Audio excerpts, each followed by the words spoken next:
చెప్తున్నారు ముష్కరులు. నీ శక్తి ఉంటే, నువ్వు ఆదిశక్తివైతే, నువ్వు అమ్మవైతే, నా ధర్మం వైపు వచ్చిన వాళ్ళని నీ ఖడ్గంతో ఏం చేస్తావు అది చెప్పని అమ్మవారికి వేడుకునేటటువంటి రైట్స్ శక్తి నాకుంది కాబట్టి చెప్తున్నా.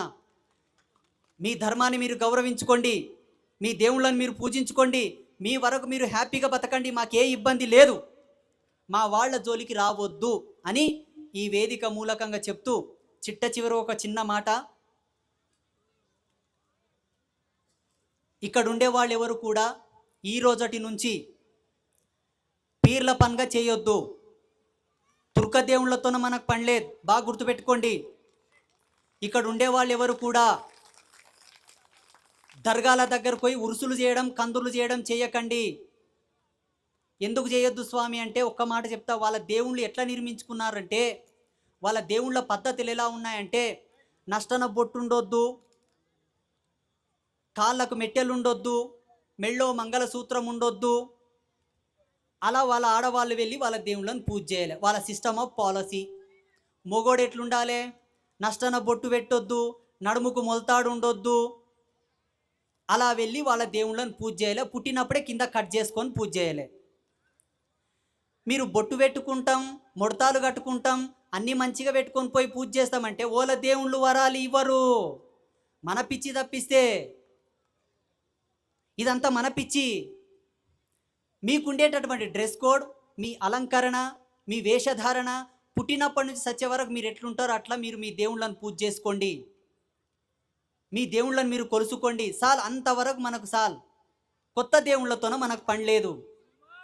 ఒకవేళ కొత్త దేవుళ్ళని కనుక మీరు పూజ చేస్తే రెండు జరుగుతాయి. ఏం జరుగుతాయి తెలుసా?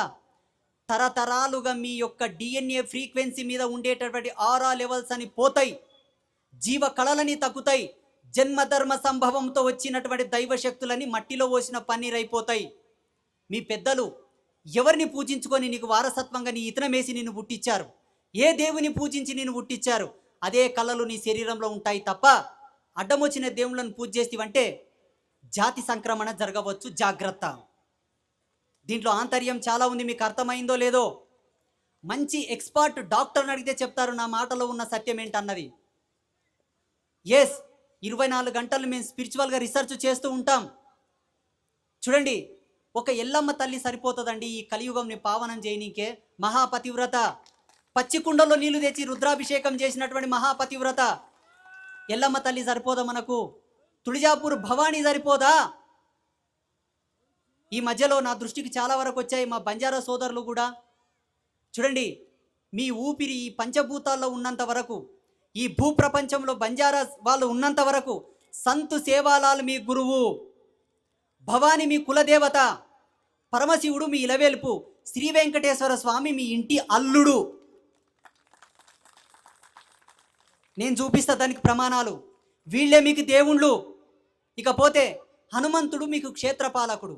ఆంజనేయ స్వామిని పూజించుకోండి, తుళజాపూర్ భవానీని కొలుచుకోండి, పౌరాదేవిని కొలుచుకోండి, సంతు సేవాలాల్ని పూజించుకోండి, శివుని పూజించుకోండి, శ్రీ వెంకటేశ్వర స్వామిని పూజించుకోండి. నడుమంతల కొత్త దేవుళ్ళని తెచ్చి పెట్టిండ్రు అనుకోండి, ఏమైతే తెలుసా? మహాత్ముడు, మహా తపస్వి, మహాయోగి అయినటువంటి సంతు సేవాలాల్కి అవమానం చేసిన పాపం తగులుతుంది. బాగా గుర్తుపెట్టుకోండి, మనకు అవసరం లేదు. చూడండి, ఎంతమంది దేవుళ్ళను పూజించుకున్నా, ఎన్ని దేవుళ్ళని మార్చి మార్చి మార్చి మార్చి మార్చి పూజ చేసినా మన కష్టం మనకు తప్పదు, మనకు వచ్చేటటువంటి కష్టాలు మనకు తప్పవు. అందుకని మన దేవుళ్ళను మనం పూజించుకుందాం. పెహల్గావ్లో జరిగినటువంటి దాడులు, పుల్వామాలో జరిగినటువంటి దాడులు మన వీధిలో, మన పల్లెలో, మన ఊళ్ళలో జరగకుండా ఉండాలంటే గతంలో ఎవడో ముష్కరుడు పనికి మాలిన వాడు బట్టలు ఇడిపించి బతుకమ్మ ఆడిపించిండంట. అటువంటి నీచ స్వభావుడు మళ్ళా మన మధ్యలోకి రాకుండాలంటే మన దేవుళ్ళను మనం పూజించుకోవాలి, మనం అందరం సంఘటితంగా ఉండాలి. అవునా కాదా చెప్పండి? అవునా కాదా? శుభమస్తు.